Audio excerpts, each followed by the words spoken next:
प्रिय छात्रों, स्वागत है आप सभी का आज के इस वीडियो में। और हम लोगों ने लास्ट टाइम बोर का परमाणु मॉडल स्टडी करने के लिए बोला था और उसकी आवश्यकता क्यों पड़ी, आइए उसके बारे में थोड़ा सा जान लेते हैं। इसकी आवश्यकता पड़ी हमें रदरफोर्ड के परमाणु मॉडल में दो कमियों से। आइए उन कमियों को देखते हैं। तो पहली कमी जो आपके सामने है कि नाभिकीय रदरफोर्ड के नाभिकीय जो सिद्धांत था उसकी प्रमुख कमियां निम्न प्रकार हैं। पहली चीज़ जो मैंने आपको वहाँ पर भी बताया था कि जब भी कोई आपका नाभिक है उसके चारों तरफ जो आवेशित कण वृत्ताकार पथ पर घूम रहे हैं तो वो एनर्जी रेडिएट कर रहे हैं। एनर्जी रेडिएट करने से क्या होगा, उनका जो इलेक्ट्रोमैग्नेटिक रेडिएशन होगा यानी विद्युत चुम्बकीय विकिरण जो होगा उसके कारण उनकी ऊर्जा कम होती जाएगी।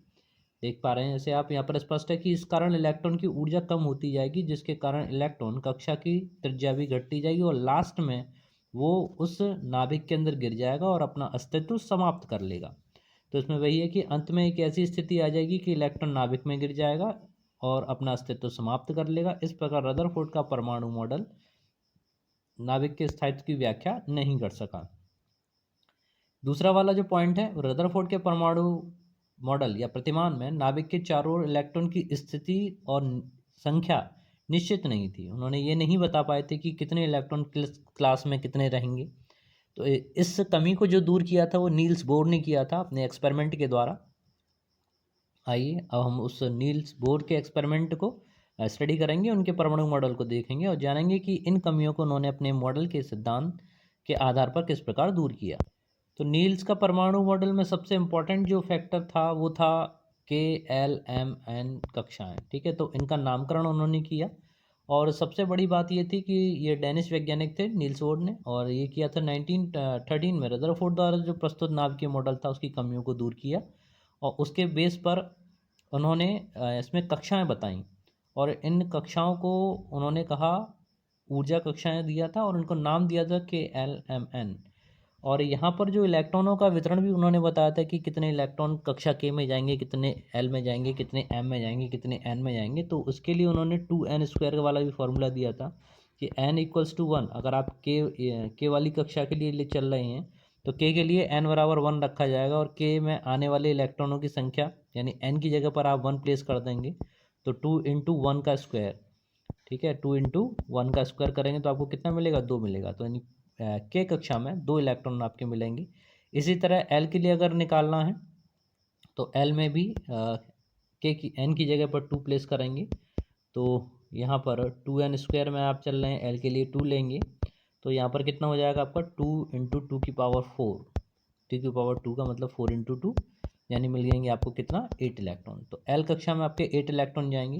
तो इस प्रकार से इन पॉइंटों को आप इसमें लिखेंगे। तो डेनिस वैज्ञानिक नील्स बोर ने 1913 में रदरफोर्ड द्वारा प्रस्तुत नाभिकीय मॉडल की कमियों को दूर किया। उन्होंने रदरफोर्ड के नाभिकीय सिद्धांत पर यह दोष लगाया कि ऊर्जा उत्सर्जन के कारण इलेक्ट्रॉन की कक्षा छोटी होती जाएगी और अंत में नाभिक में गिरकर अपना अस्तित्व नष्ट कर देगा। उन्होंने सुझाव दिया। क्या सुझाव था, पहला पॉइंट आप लोग लिखिएगा। इलेक्ट्रॉन नाभिक के चारों ओर स्थिर यानी फिक्स या अचर, स्टेशनरी भी बोल सकते हैं, कक्षाओं में घूमते हैं और प्रत्येक कक्षा की ऊर्जा निश्चित होती है, इसलिए इनको अचर या स्टेशनरी ऑर्बिट या स्टेट कहते हैं, या ऊर्जा स्तर भी या एनर्जी लेवल भी आप इसको कहेंगे, अथवा स्थायी कक्षा स्टेबल ऑर्बिट भी इसके कहेंगे और उसे KLMN द्वारा प्रदर्शित करेंगे। थर्ड में है कि जब कोई इलेक्ट्रॉन विविक्त ऊर्जा स्तर में घूमता है तो उसमें एनर्जी का रेडिएशन नहीं होगा, उसमें किसी भी ऊर्जा का विकिरण नहीं होता है। तो ये था बोर का परमाणु मॉडल। आइए अब आगे देखते हैं। इसके बाद अगला पॉइंट आप लोग लिखेंगे परमाणु संख्या। तो परमाणु संख्या में डेफिनेशन है कि किसी तत्व के परमाणु के नाभिक में उपस्थित प्रोटॉनों की संख्या को उस तत्व की परमाणु संख्या अथवा परमाणु क्रमांक कहते हैं और इसे Z से प्रदर्शित करते हैं। ठीक है, Z से आप इसे प्रदर्शित करेंगे। एक चीज़ मैं आपको यहाँ पर क्लियर कर दूँ, किसी भी तत्व को आप लिखते हैं तो ZXA से दिखाते हैं। ठीक है, ZXA से दिखाते हैं। ये A जो है ये प्रदर्शित करता है उस परमाणु के अंदर प्रोटॉनों की संख्या को, और आप जानते हैं कि प्रोटॉनों की संख्या और किसी भी तत्व के अंदर इलेक्ट्रॉनों की संख्या आपस में एक दूसरे के बराबर होगी। वहीं पर कैपिटल A जो है वो प्रोटॉन प्लस न्यूट्रॉन यानी P+N इन दोनों की संख्या को कंबाइंड रूप से यानी सम्मिलित रूप से प्रदर्शित करता है। तो यहाँ पर जैसे आप देख पा रहे हैं परमाणु क्रमांक को Z से दिखाएंगे, ये मतलब चाहे आप प्रोटॉन की संख्या कह लीजिए या नाभिक पर धनावेश की संख्या कह लीजिए या नाभिक में प्रोटॉनों की संख्या कह लीजिए या कक्षाओं में उपस्थित सभी इलेक्ट्रॉनों की संख्या कह लीजिए, ये तीनों चीज़ें एक दूसरे के इक्विवेलेंट होंगी और ये Z से निरूपित की जाती हैं। अगले पॉइंट पे आते हैं द्रव्यमान संख्या। द्रव्यमान संख्या में जैसे मैंने बनाया x आपने लिखा था ZXA, ठीक है। अगर मैं इसको यहाँ से नोट कर लूँ ZXA, तो Z के बारे में ऊपर आपने देख लिया, Z हो गया आपका परमाणु क्रमांक कह सकते हो या प्रोटॉनों की संख्या कह सकते हो या इलेक्ट्रॉनों की संख्या कह सकते हो उस तत्व के अंदर। अब यहाँ पर बात चल रही है कैपिटल ए। कैपिटल ए के बारे में जैसे बनाता है P+N, प्रोटॉन प्लस न्यूट्रॉन। तो द्रव्यमान संख्या क्या है, किसी तत्व के नाभिक में परमाणु के नाभिक में उपस्थित प्रोटॉन एवं न्यूट्रॉन की संख्या को द्रव्यमान संख्या कहते हैं। और इसे किससे दिखाते हैं, कैपिटल ए से प्रदर्शित करेंगे। द्रव्यमान संख्या बराबर किसके होता है, प्रोटॉनों की संख्या प्लस न्यूट्रॉनों की संख्या, यानी A = P+N। तो यहाँ भी मैंने इंडिकेट करा दिया है, नोट में लिखा हुआ है ZXA है, ए का मतलब है P और N दोनों शामिल हैं। परमाणु संख्या में P और इलेक्ट्रॉन, ठीक है, इलेक्ट्रॉन की संख्या प्रोटॉन संख्या बराबर, कैपिटल ए में प्रोटॉन प्लस न्यूट्रॉन, बस ये चीज़ ध्यान रखिए। अब यहाँ से अगर कभी आपको न्यूट्रॉन की संख्या पूछी है तो P+N में से P को माइनस कर दीजिए, न्यूट्रॉन की संख्या मिल जाएगी। जैसे यहाँ पर 92 यूरेनियम 235, 92 यूरेनियम 235 दिया हुआ है। इसमें आपसे अगर पूछा जाए कि प्रोटॉन कितने हैं तो सीधा आप आंसर देंगे कितने हैं, 92 हैं। इलेक्ट्रॉन कितने हैं, इलेक्ट्रॉन भी आपके 92 हैं। और न्यूट्रॉन अगर आपको निकालने पड़े तो आप क्या करेंगे, 235 में से 92 को माइनस कीजिएगा, तो यहाँ पर आपको कितना मिलेगा, 143 मिलेगा, जो आपकी न्यूट्रॉनों की संख्या को इंडिकेट करता है। काफ़ी सरल है, अभी से आप तैयार कीजिए, काफ़ी फ़ायदा मिलेगा। आगे देखते हैं, समस्थानिकों पर आते हैं। समस्थानिक क्या होते हैं। अब यहाँ पर तत्व हो गए। तत्व, किसी तत्व के वे परमाणु जिनके परमाणु क्रमांक समान हो परंतु द्रव्यमान संख्याएं भिन्न भिन्न हो। परमाणु क्रमांक मतलब Z समान हो और A जो ऊपर लिखा रहता है, जैसे ZX से लिखते हैं तो Z तो एक जैसे हों लेकिन A क्या हो, अलग अलग हों। जैसे हाइड्रोजन के समस्थानिक देखें, हाइड्रोजन है, ड्यूटेरियम है, ट्राइटियम है। हाइड्रोजन का देखिएगा 1H1, 1H2 ड्यूटेरियम और ट्राइटियम 1H3। तो इसमें 111 Z सबके लिए एक जैसा है, एक एक है, जबकि A की संख्या 1H1 में 1 है, ड्यूटेरियम में 2 है और ट्राइटियम में 3 है। तो इस प्रकार ये समस्थानिक कहलाते हैं। आगे देखें, और अब समस्थानिकों के बाद हम लोग आए संयुक्तता के इलेक्ट्रॉनिक सिद्धांत पर। तो यह सिद्धांत, अब आप लोग हेडिंग लिखिएगा, संयुक्तता का इलेक्ट्रॉनिक सिद्धांत, इससे फॉन्ट थोड़ा बड़ा रखा चाहिए। तो यहाँ पर संयुक्तता के इलेक्ट्रॉनिक सिद्धांत में हम लोग पढ़ेंगे सबसे पहला पॉइंट कि यह सिद्धांत 18 में अमेरिका के वैज्ञानिक कौशल और G.N. लुइस के द्वारा दिया गया था। इस सिद्धांत के अनुसार दो या दो से अधिक परमाणुओं के संयोग करने की प्रवृत्ति होती है, उनमें अपने से अधिक स्थायी इलेक्ट्रॉनिक विन्यास प्राप्त करने की प्रवृत्ति के कारण होती है। देखिए थोड़ा सा मैं यहाँ पे थोड़ा सा और क्लियर कर दूँ। सबसे पहली बात यहाँ पर, जैसे अभी ऊपर आपको बताया 2n² के अनुसार K कक्षा में 2 इलेक्ट्रॉन, L कक्षा में 8 इलेक्ट्रॉन, M कक्षा में आपके 18 इलेक्ट्रॉन, इस तरह से ये संख्या आपकी धीरे धीरे बढ़ती जाती है। इन कक्षाओं में इन संख्याओं को प्राप्त करने की स्टेबिलिटी कही जाती है, प्रवृत्ति कही जाती है। जो भी आउटर मोस्ट ऑर्बिट है किसी तत्व की, वो इन संख्याओं को प्राप्त करना चाहती है। उसके लिए क्या करते हैं, उसके लिए वो संयोग करते हैं अपने संयोजी इलेक्ट्रॉनों के द्वारा, यानी बाह्यतम कक्षा में जो उपस्थित इलेक्ट्रॉन है वो आपके संयोजी इलेक्ट्रॉन कहलाते हैं।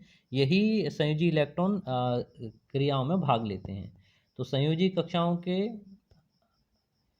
कक्षाओं के परमाणु, जैसे आप देखें परमाणु की बाह्यतम कक्षक जो होता है अपूर्ण होता है, और बाह्यतम कक्षा में उपस्थित इलेक्ट्रॉनों को आप संयोजी इलेक्ट्रॉन कहते हैं। जिन तत्वों के परमाणुओं के अंतिम कोश में इलेक्ट्रॉनों की संख्या 8 होती है, उनके इलेक्ट्रॉनिक विन्यास को स्थायी इलेक्ट्रॉन, स्टेबल बोलते हैं, स्टेबल इलेक्ट्रॉनिक कॉन्फ़िगरेशन कहा जाता है।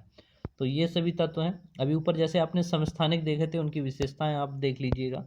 विशेषताएं भी आती हैं परीक्षा में, तो इसके लिए पहला पॉइंट है आपके पास में कि समस्थानिकों के परमाणु क्रमांक समान होते हैं किंतु परमाणु द्रव्यमान आपके भिन्न भिन्न, जैसे आपने देखा था 1 थे, सबके ऊपर वालों के अलग अलग थे।